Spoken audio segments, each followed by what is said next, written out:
అలాగే మరింత ప్రధానమైనటువంటి విద్యుత్ ఛార్జీల పెంపుకు సంబంధించినటువంటి అంశాల మీద పెద్ద ఎత్తున పోరాటం చేయాలనేటువంటి ఒక పిలుపుని జగన్మోహన్ రెడ్డి గారు ఇవ్వడం, అందులో భాగంగా డిసెంబర్ 11వ తారీఖున రైతులకు సంబంధించినటువంటి పోరు ఏదైతే రైతు పోరు కార్యక్రమాన్ని డిసెంబర్ 13వ తారీఖున నిర్వహించాం. అలాగే డిసెంబర్ 27వ తారీఖున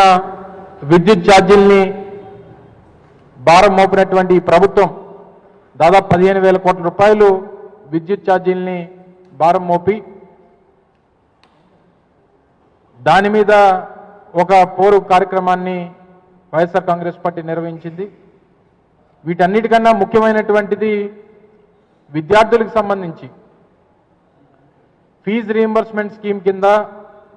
దాదాపు 2,800 కోట్ల రూపాయలు రాష్ట్రంలో ఉన్నటువంటి వివిధ